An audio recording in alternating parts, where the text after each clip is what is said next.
The threat picture Americans face is constantly changing, and with the development of AI and the use of the internet, any small group can have a relatively high impact on any given population. Dr.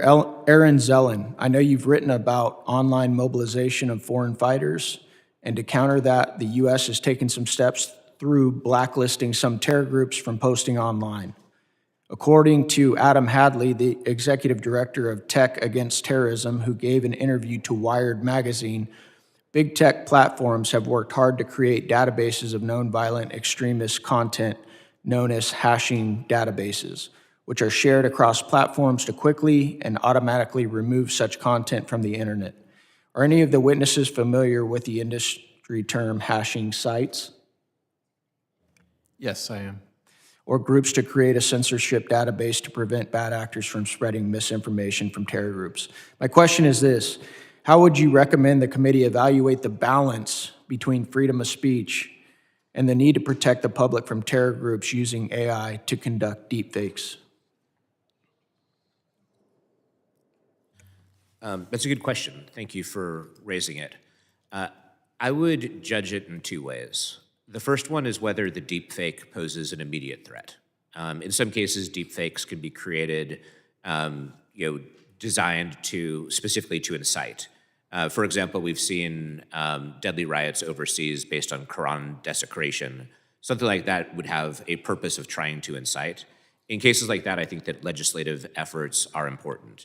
There are other areas that were referenced before, such as deepfake pornography and the like, where I think, again, there is a strong impetus for the legislature to step in order to stop harm for individuals. That's essentially where I would say the line is drawn with respect to deepfakes. I think there's other ways to deal with propaganda deepfakes, because ultimately there is a purpose for deepfakes, right? Deepfakes can be used for cinema and the like.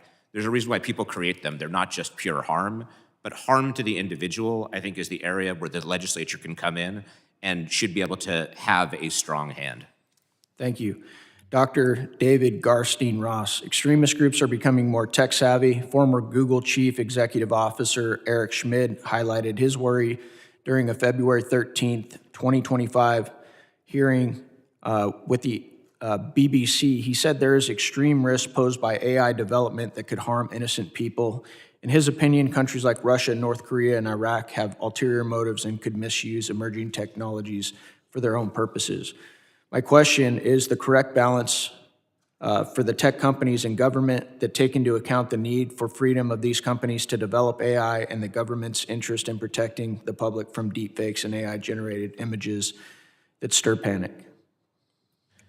It's another great question. A lot of these are difficult to answer because of the fact that it's a balance. But I'd say that this is also understood in light of an AI competition between US companies and PRC-led companies. And ultimately, most people looking at it, including Mr. Schmidt, who you mentioned, believe that the country that's able to win the AI race is also going to be the global leader. So I think there's a lot invested. I'd also say, as I mentioned in my opening statement, that right now, the safeguards that are put in place, even by very responsible companies, are extraordinarily easy to jailbreak and to get around. Thank you. Thank you. Thank you.